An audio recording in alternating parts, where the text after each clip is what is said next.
Okay, welcome, brothers and sisters, and thank you for being here today. It's fantastic to see such a crowd, and I just want to begin by making sure we all know why we're here. This is a big building, so let's make sure we all found the right hall. What do we want? 15. When do we want it? Now. What do we want? 15. When do we want it? Now. Okay, excellent. That's a sight and a sound that should strike fear into the hearts of the 1%. Okay, I am delighted to be standing up here today. My name is Katie Wilson. I am General Secretary of the Transit Riders Union, which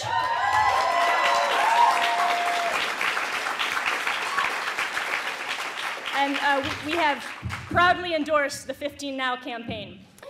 I am going to be your Master of Ceremonies this afternoon. We have a fantastic lineup of speakers, including low-wage workers, organizers, representatives of labor unions and community organizations, people who have been working for years, and in some cases, decades, to nurture the seeds of a new working class movement in this city. We are now seeing those seeds sprout. In the last 3 or 4 decades, the left has been taking a beating. We've been on the defensive. We've been retreating before the bulldozer of global capital. But that era is coming to an end.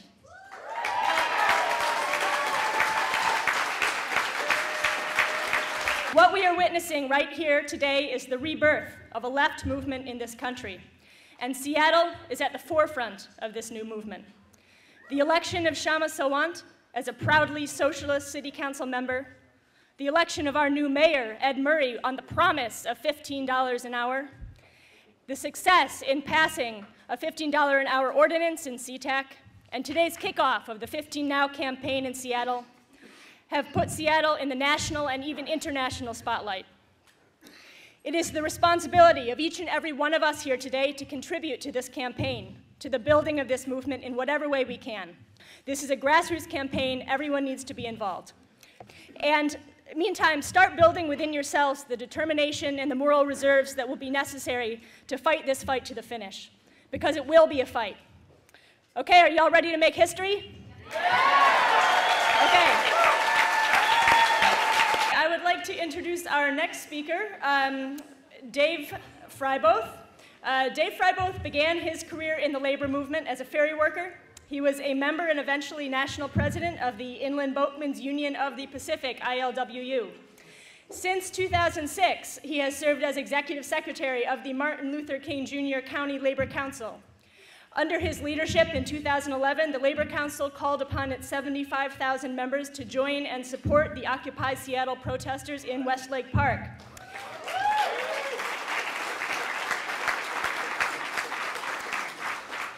We are fortunate that our County Labor Council is led by someone with this kind of vision and courage. Let's give it up for Dave Freiboth.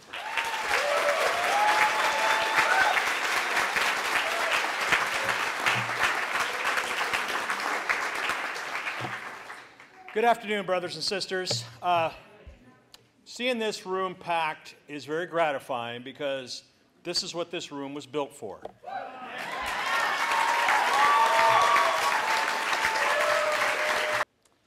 Before I start, I want to congratulate Councilmember Sawant for doing it, getting it done.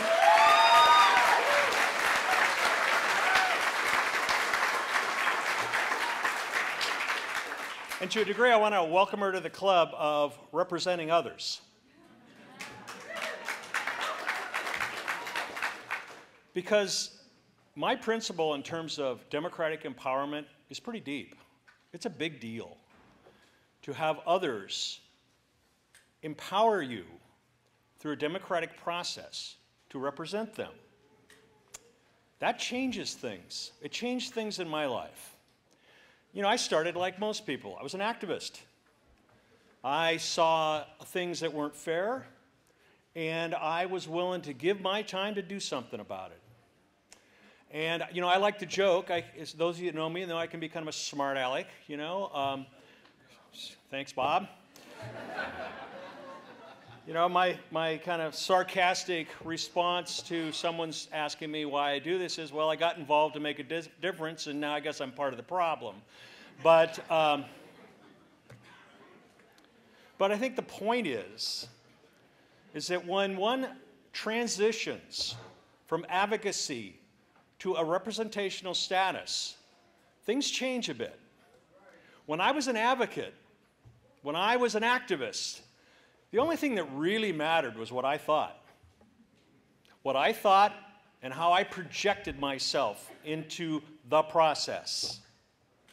When I became elected by others to represent them, what I thought changed. It became part of the consideration on how I conduct the business of those I represent. It's a big deal when you're in elected leadership. The pressure to actually move the bar, to actually affect change rather than advocate for change is a son of a gun. It's tough. And I'm telling you, what we need, what I need to keep that compass is the activism that this room presents.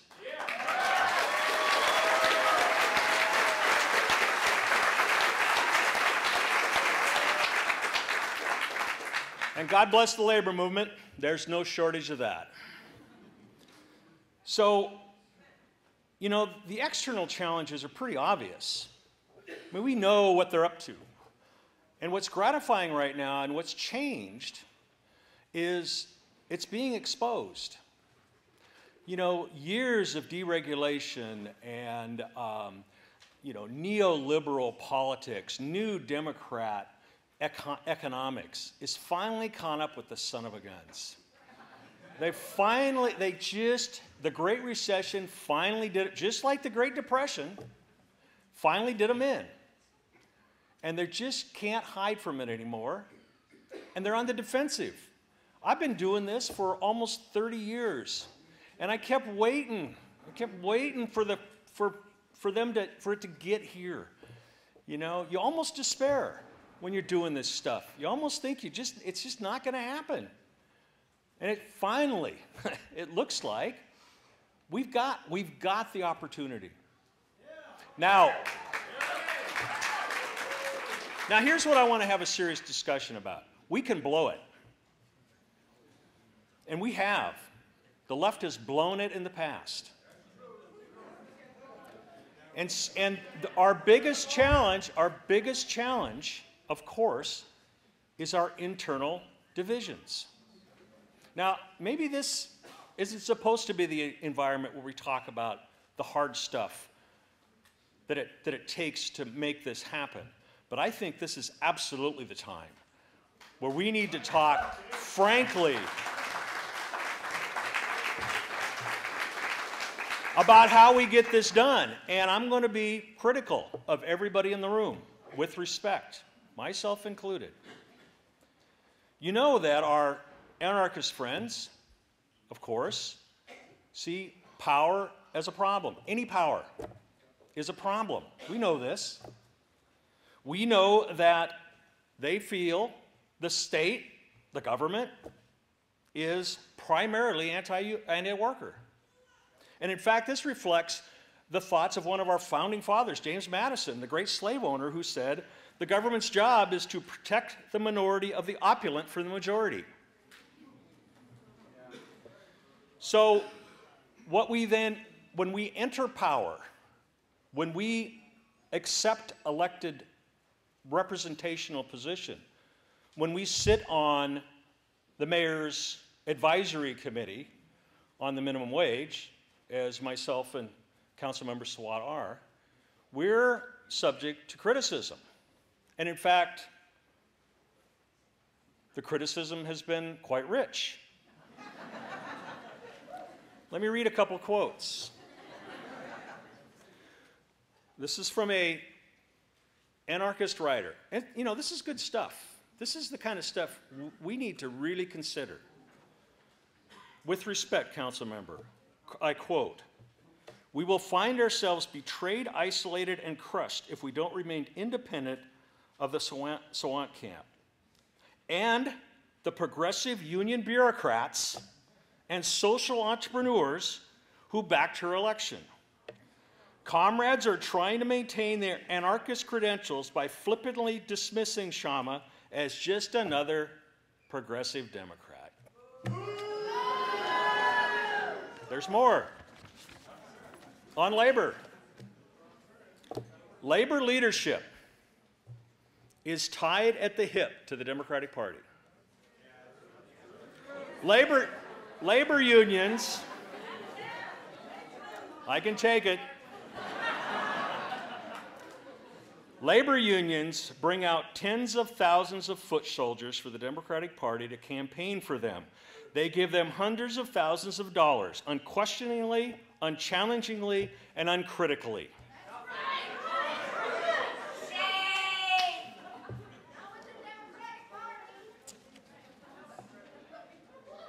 So let's look at what we do in the face of all this criticism. Because, of course, where we're sitting today is owned by organized labor. This facility is brought to you by the labor movement.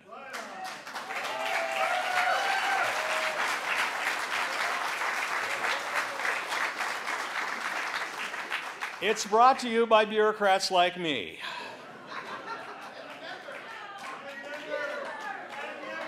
So what are our, let's talk about labor for a second. What are our organizational challenges? Please, I know the list is long. We actually represent a membership that reflects the electorate of the country. From Tea Partiers to anarchists, I was elected by those people to represent them. Thankfully, our activist core leans more to the left.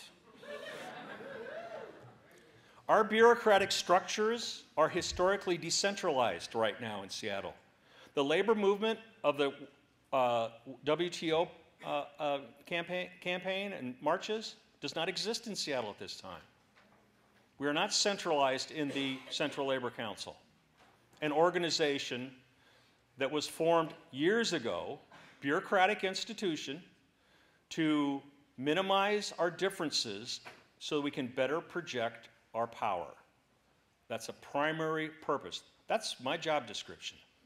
Minimize our differences so we can project our power. Let me give you an example of how our differences got in the way. Folks have heard of the Employee Free Choice Act. There was a time, not so long ago, when labor leaders were talking about when the Employee Free Choice Act got passed, which was an attempt in Congress to actually restore the collective bargaining rights of workers. Because as anyone knows, and most of you do in this room, we really don't have collective bargaining rights in this country. We thought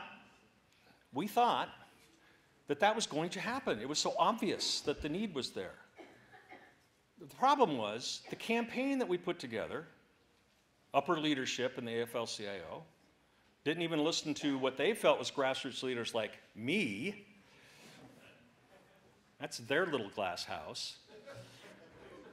That some of the elements of that campaign weren't going to resonate with the workers that aren't in this room. That the other side was going to be able to take elements of that campaign and defeat us from within. Now, this is just Dave's view for what it's worth, but in my view, that's what happened. That was a large part of the bad guys' campaign to defeat that campaign. And our echo chamber approach to putting together a campaign and organizations to push something to make things better.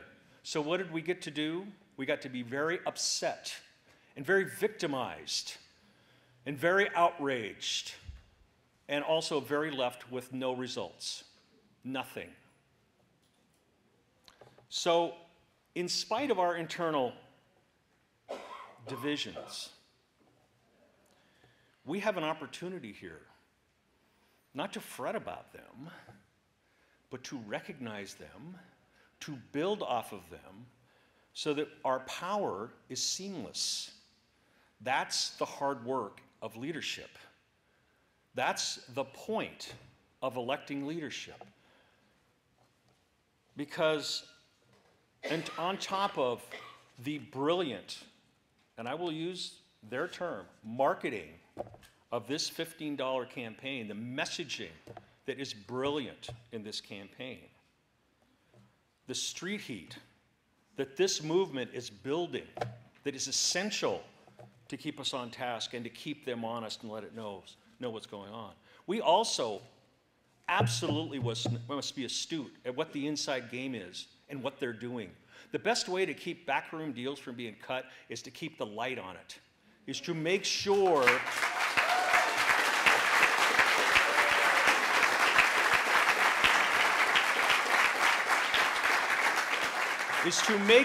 that the people that have been elected to represent you know what they're doing and are accountable to the rank and file.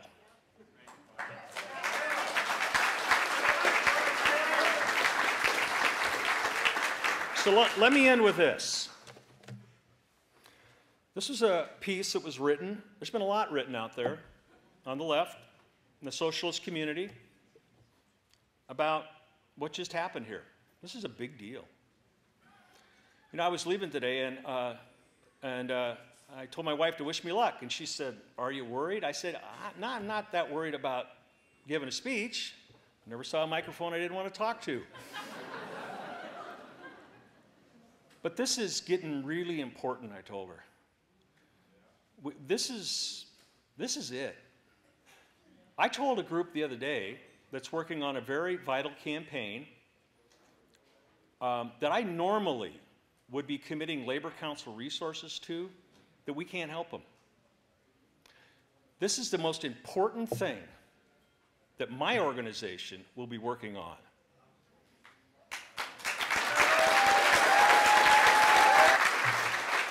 So I want to read a piece from someone I know well, haven't always seen eye to eye with, always appreciated her intellect. And it was about the unprecedented collaboration between the different socialist groups in town in this election. And she wrote, "Still, after all the success, sectarianism, putting one's political party above the interest of the class, will be a challenge. Throughout the campaign, Socialist Alternative downplayed their socialist endorsements, favoring the Greens, even though this party promotes the illusion that capitalism can be made kinder and gentler. On the other extreme, the Socialist Workers' Party mostly ignored endorsements from the Freedom Socialists and castigated Councilmember Sawant as a sellout, rather than offering constructive criticism and engagement. Whether the ISO, who endorsed in this campaign, as I understand, somewhat unprecedentedly, will endorse future socialist campaigns remains to be seen. Yet clearly, the time is right for anti-capitalist electoral alliances, and the potential for a quantum leap forward is there if the left can learn to respectfully respect each other and work together."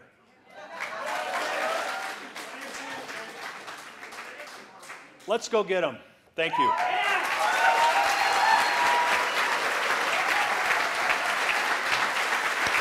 I would like to introduce Abdi Mohammed. Abdi Mohammed from the Somali American Public Affairs Council, which has endorsed the 15 Now campaign. Abdi is an organizer and a leader in the Somali and East African communities in King County, and he played a key role with Working Washington in the fight for 15 in SeaTac. Abdi, please welcome Abdi Mohammed. We are here today to support the $15 campaign, just like we did in SeaTac. On December, we marched from SeaTac to Seattle to demand the $15 livable wage. Our voices were loud, clear. And today we are here to make it more loud, and we will never be invisible again. I'm here to support the $15 campaign. Not only I care for the low-wage workers, but also I care for Seattle businesses. If workers have money, business will have customers. Simple logic. It is morally wrong to see a hard-working person who works more than 40 hours a week to go for food bank for assistance. It is morally wrong and economically wrong to see hard-working families who work more than 40 hours and still who are on food stamps. This kind of inequality destroys the moral fiber of our society.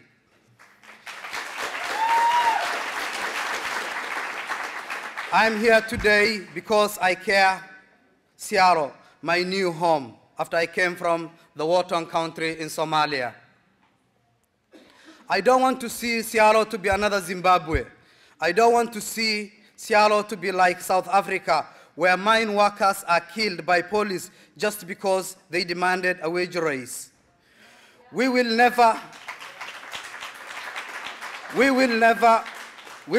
leave a single stone unturned until we get the $15 in Seattle.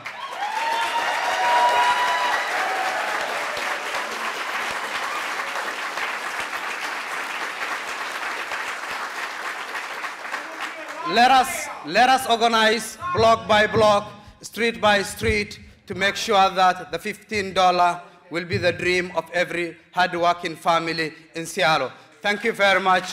Thank you all.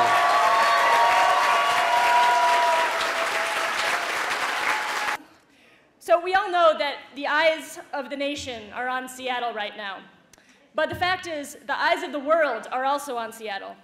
And when we win $15 an hour this year, there will be reverberations around the world. Our next speaker is Joe Higgins. Joe Higgins has spent many years serving in the Irish Parliament. He is a member of the Socialist Party of Ireland, which is a sister organization to Socialist Alternative. And in 2009 to 2011, he was also the first Socialist Party member of the European Parliament. Welcome, Joe Higgins.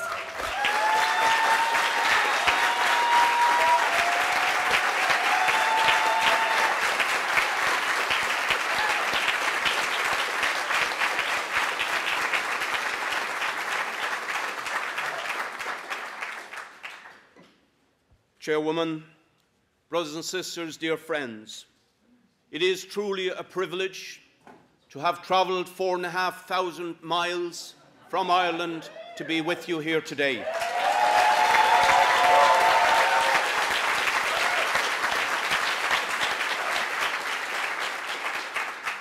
I bring solidarity from Socialist Party activists in Ireland, Northern Ireland and the South, from the Committee for Workers International, from fellow activists in the Anti-Austerity Alliance in Ireland, which was set up to fight the vicious austerity programme, which after the crash of the property bubble in Ireland 5 years ago, places the entirety of the bad gambling debts of the sharks of the European financial markets and of Irish developers onto the shoulders of working people in Ireland. Throughout the whole of southern Europe, from Ireland through Portugal to Spain and across to Greece, there is an unprecedented, full frontal assault on the livelihoods and living standards of tens of millions of workers and on the working class generally. Savage cuts in the wages of public sector workers, ferocious attacks on the pensions of workers, public and private, cuts in public services such as health and education, a raft of new taxes and increases in existing taxes, taking tens of billions of euro from the pockets of workers, of pensioners, the unemployed and the poor. And all this to channel those tens of billions to the bankers and bondholders in the European financial markets to save their system from the consequences of their wild speculation and profiteering in the 10 to 15 years prior to the financial crash and causing that financial crash. Is it any wonder then that when fast food workers here in the United States, just about a year ago, heroically stood up for economic justice, workers throughout Ireland and throughout Europe took great notice and applauded?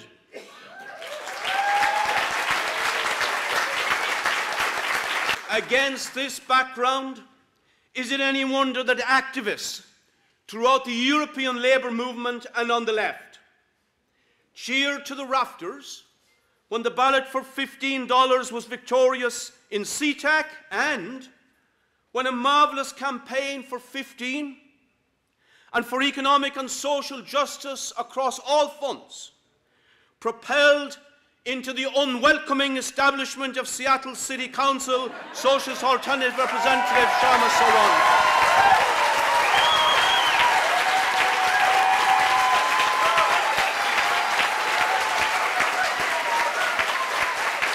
Dear friends, I want you to know that your struggles, your campaigns, your mobilization here in Seattle and in the United States are inspirational to workers in Europe and indeed all over the world, including Latin America, where I know from associates that these struggles are making a tremendous impression.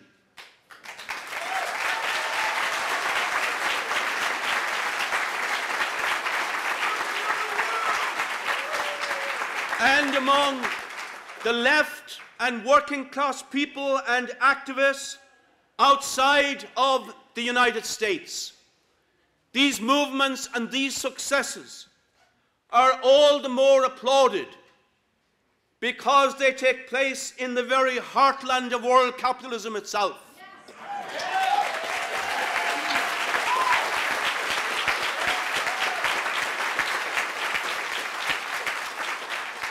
And by the way, speaking of capitalism, I was astounded to be told during this visit of mine to the United States that the second biggest corporation on the globe, Walmart, in Ohio has food collection bins and staff rooms at Thanksgiving, not for the indigent and the homeless, but for its own workers whom it maintains on poverty wages. So, not only do they make super profits on the backs of workers through systematic wage exploitation, but now they turn their workers into institutionalized beggars. What a criminal system that is.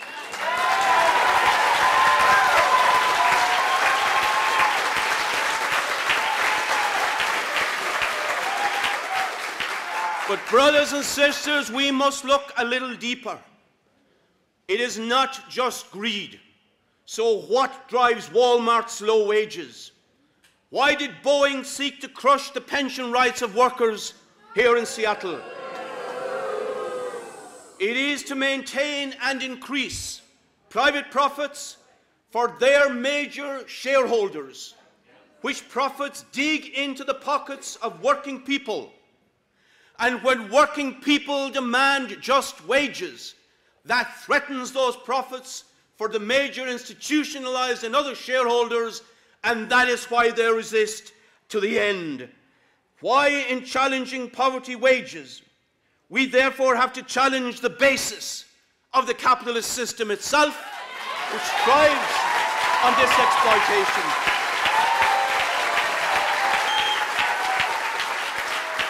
And we fight for alternatives to that system, which is to say, production.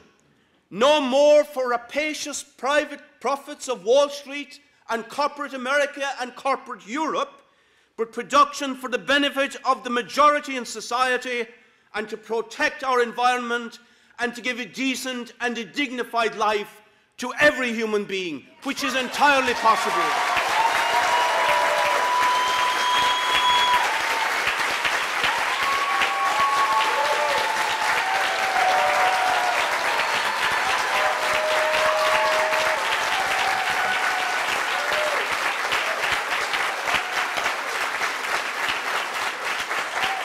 Therefore, I respectfully submit in our discussions that alongside marvellous campaigns like this, whether here and in Ireland or elsewhere, we do need to raise and to begin to discuss the need for democratic public ownership and control over big finance and big corporations.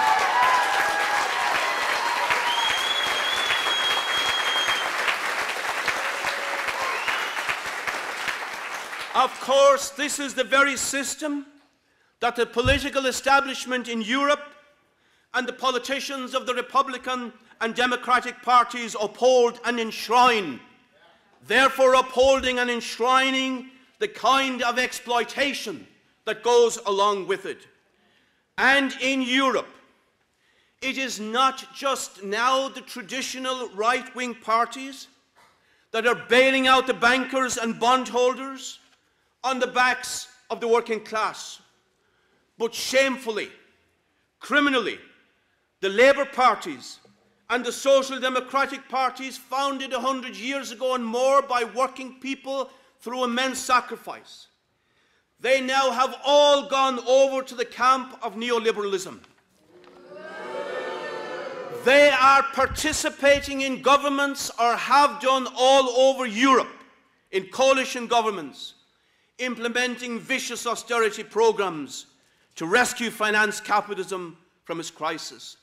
That is why, not only now in the United States, but in Europe also, we have an historic responsibility to begin to discuss how do we fill this political void through the constructions of new mass parties of the working class, but this time, parties that are under the direct democratic control of their working class members, and with elected representatives not making big careers at the expense of the working class, but living on the average industrial wage of an industrial worker as social representatives.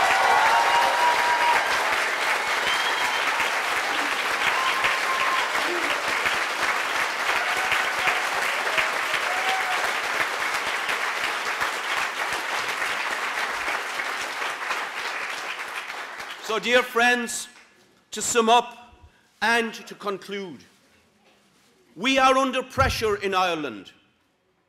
We are under pressure all over Europe as working class people. We have not yet en masse found the leadership that working class people deserve, which is to say, at this point, there is no trucking, there is no compromise with austerity. We have to stand uncompromisingly for no more bailouts of the bankers, of the financial institutions.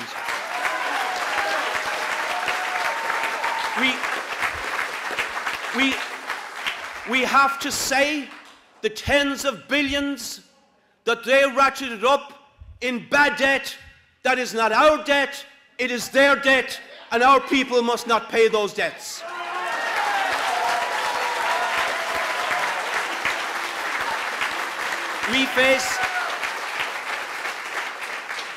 We face big challenges, but together we face those challenges. I am confident that working class people will rise to those challenges, as you are proving to do here in Seattle with such dramatic effect.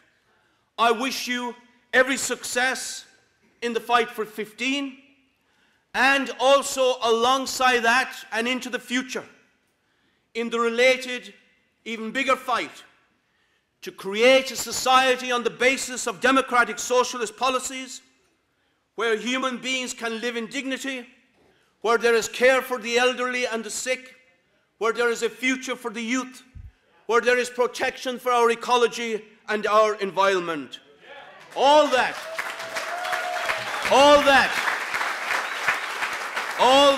is possible.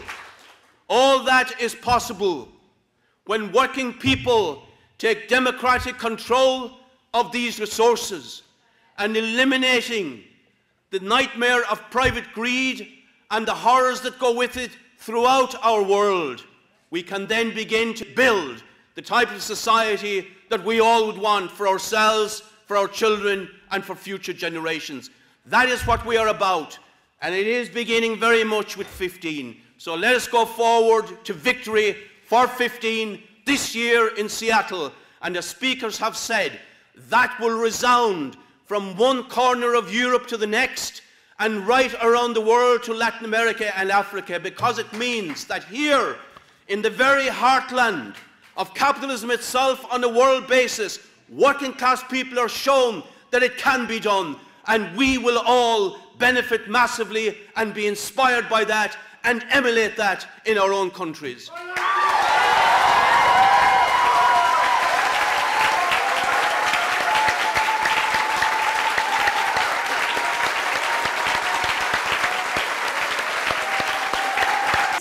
Is about more than money.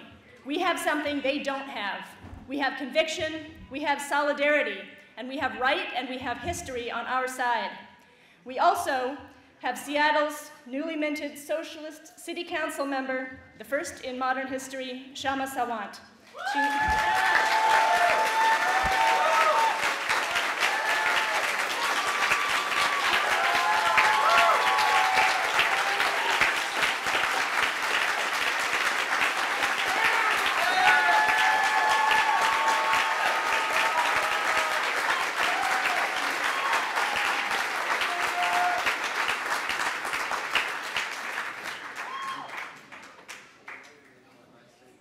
My brothers and sisters, when people stick around in a really warm room for over 2 hours on a Sunday afternoon, and when low-wage workers and retirees on fixed income make donations to a working-class campaign, we know we have hope.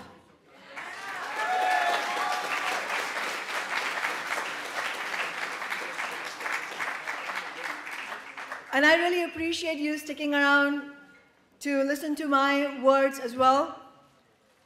And I wanted to start first by thanking Katie Wilson for being a beautiful chair.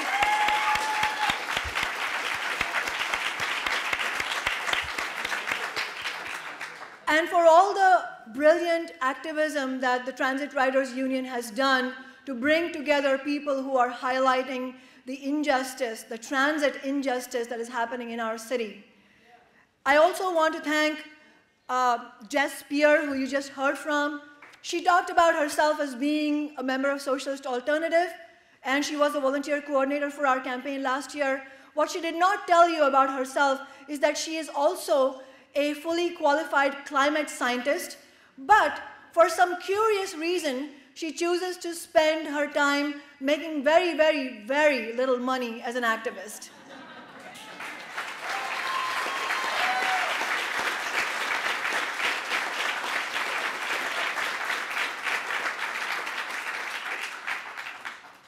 I want to thank everybody who worked on our campaign last year, Socialist Alternative, people who aren't members of Socialist Alternative, but who clearly understand the need for solidarity, the need to be together to organize ourselves. I want to thank the airport workers, the fast food workers, hotel workers. I want to thank Joe Higgins for being here and bringing us an international message of solidarity.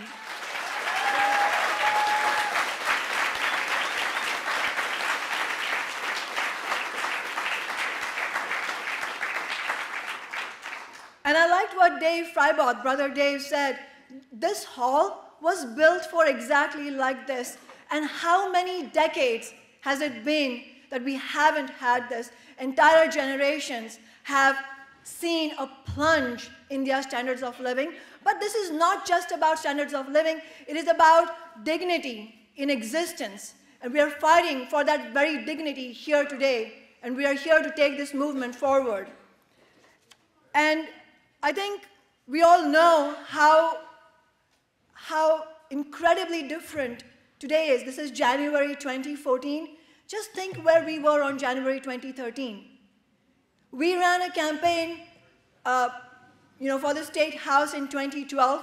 We were calling for $15 an hour then. We were talking about taxing millionaires. We were talking about the need for affordable housing and rent control. And they called us stupid. They said, these crazy socialists, they're so out of touch. They don't know what's going on. I invite the corporate media to look at us today.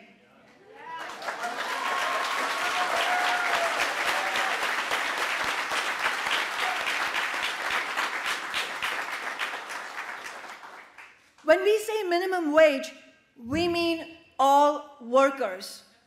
A universal living wage is what we are fighting for. And I agree with, again, I'm going to agree with Brother Dave and also maybe disagree a little bit.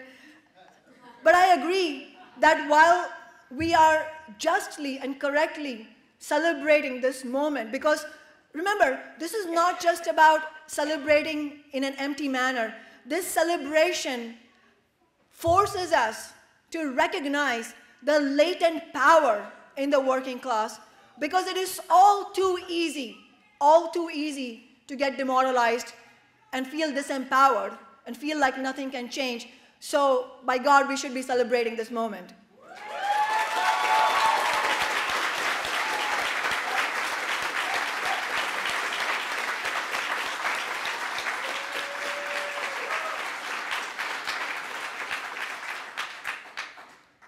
This is also a moment for recognizing what we are up against. Corporations, business in general, are already talking to government officials and also talking to the not-so-official spokespeople of the government. They don't like this at all. They don't like having to engage in a discussion about $15 an hour, but you are forcing them to do it.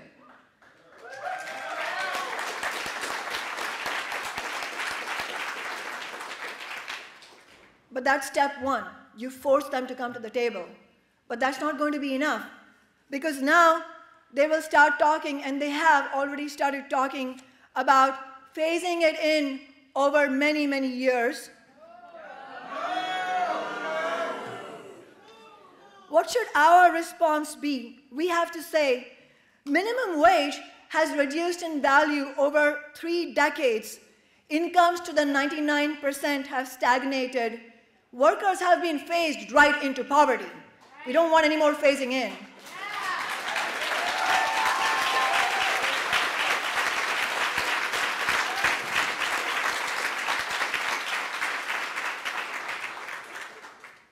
And as a city council member,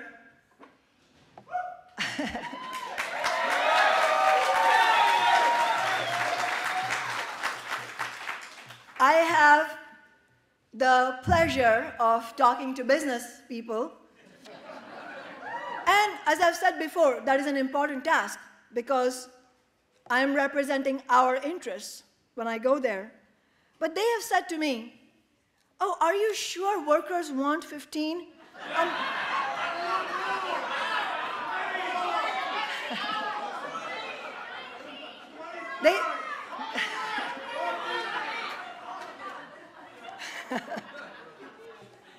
You know, I have to say, as a labor activist, this gives me so much joy.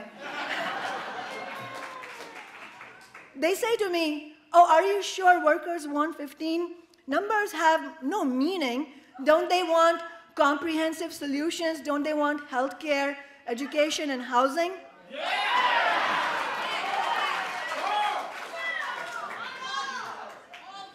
But when business stands in front of you and says, 15 has no meaning, don't workers want other things, that should be challenged by us as disingenuous and dishonest. What I say to them is, I don't know what you're talking about, because the low-wage workers who are going to benefit from 15 have none of these things. Are you pretending that you're going to give them health care instead of 15? Are you pretending that you're going to increase funding for public education instead of 15? And if you don't understand that 15 has meaning, then try living for a week on 15. And even that is going to be hard for many of the elite. They will bring out small businesses. But we've learned our lessons from CTAC, right? We don't need to go too far back in history. We saw in CTAC that there were many not so small businesses parading as small businesses. How many of you have heard of Cedarbrook Lodge? This was a business that was very, very vocal in the CTAC battle, and the owner would burst into tears at the hearing, saying he's going to have to, all his workers would be destitute. But these are not small businesses. These are, very big-sized businesses. They're not McDonald's, but there's a huge number of big businesses that are going to pull out the small business card in order to discourage you from your moral track, in order to make you feel like you're somehow being unjust by asking for a decent standard of living for yourself. And yes, it is true that genuinely small businesses are getting wiped out, but that is not because workers are being paid too much. That's because that is in the nature of capitalist system to crush small businesses and give all the advantage to big business.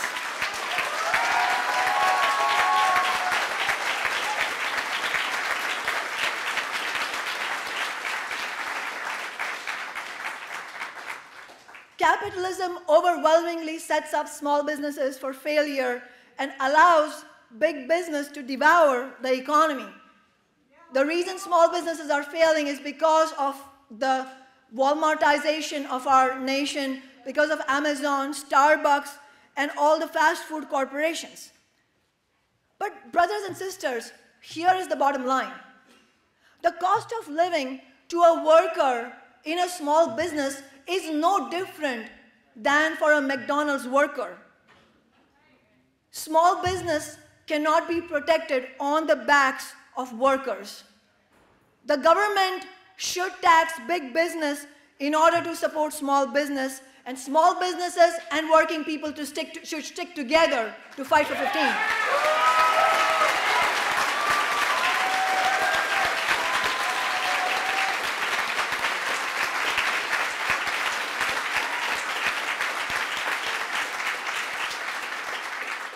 And when we get 15, we can fight for other things, for rent control, for a municipal bank, to restructure the B&O tax so that it puts the burden of taxation not on the smallest and the most struggling businesses, but on the giant businesses and the financial institutions.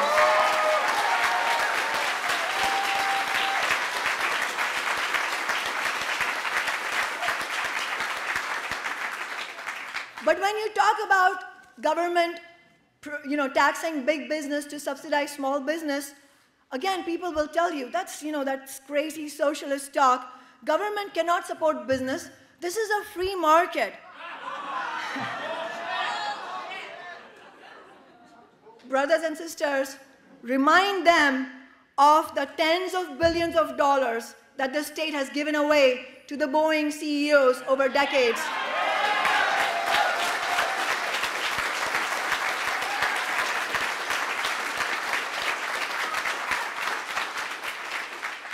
Remind them that they called a special session in Olympia to give Boeing the largest single corporate handout in US history.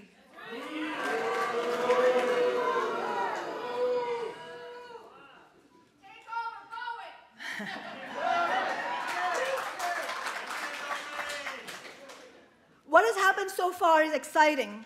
The CTAC initiative has been a shot in the arm for workers everywhere.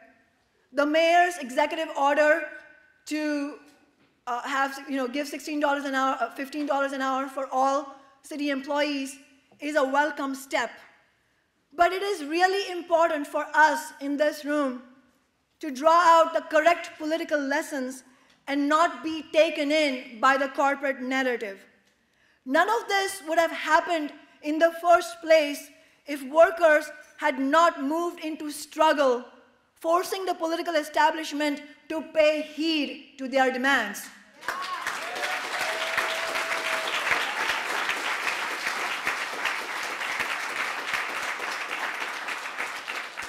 And if workers had not chosen to go out into a grassroots campaign to bring in a voice of their own into City Hall, we did not get this from the kindness of business people. I am serving on the mayor's committee, and as I have said before, I will do my best to represent the interests of Seattle's working people. But this is not the time to let up. It would be a big mistake to say, oh, the city government officials will take care of this for us. Some of the same businesses that bitterly opposed the $15 an hour initiative in SeaTac find themselves on this committee. Do you expect them to fight for you and for 15? No.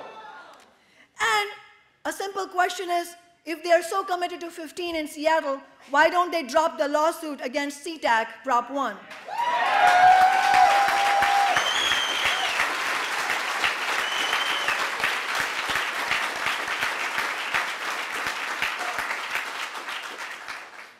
If we don't mobilize our forces in this historic opportunity that has been handed down to us, then it will be a betrayal of our own responsibility.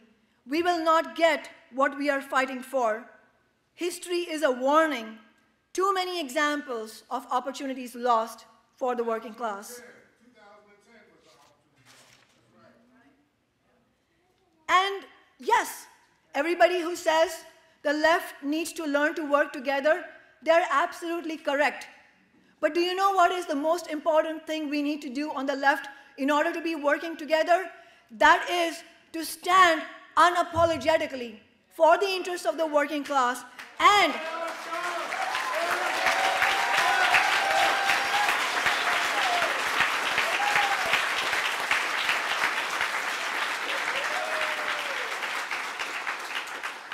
working together on the left also means breaking our ties from those who have betrayed us again and again and again.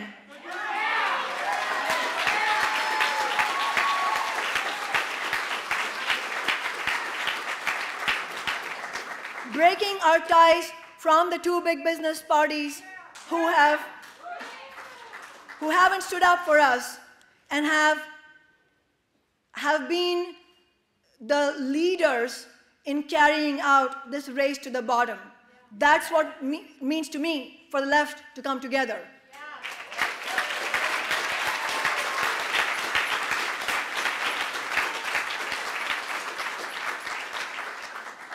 And you will hear a lot about me. You will hear that you can't be an activist and a legislator. Somehow becoming a legislator corrupts you automatically. I think we have to understand, yes, there are great dangers everywhere, and history is littered with countless examples of well-meaning people who took on the center stage, who took on elected positions, and got very easily co-opted and corrupted. But co-optation and corruption is not an automatic process. It happens when we don't understand that we have to pick our side very clearly.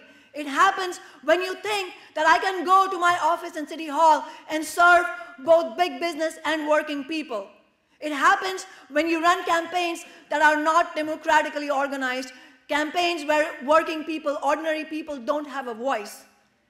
Brothers and sisters, we have shown that you can run a truly democratic campaign that represents, without hesitation, without ambiguity, our interests collectively, and we can hold ourselves accountable to each other.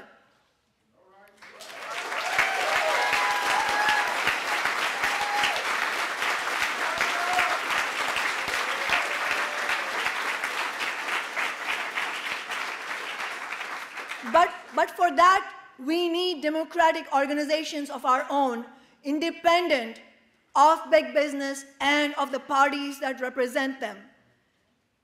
And building this movement is not just about 15. It is about getting organized to begin a pushback against the decades of assault on our living standards, against the impoverishment and disintegration of entire communities of the working class. And when business and their political representatives say, why are you so hung up on a number? We should talk about comprehensive solutions like healthcare and education. Tell them, don't worry, 15 is just the first step. Once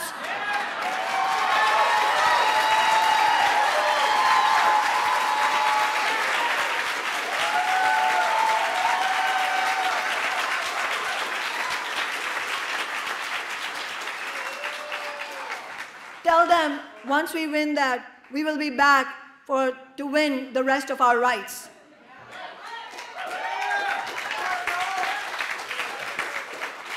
And lastly, I want to do my share to contribute to our work in 15 Now.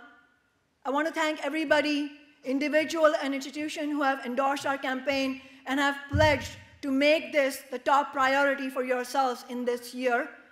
And I pledge $12.50 every month from my city council salary to 15now.org. That comes to $15,000 a year.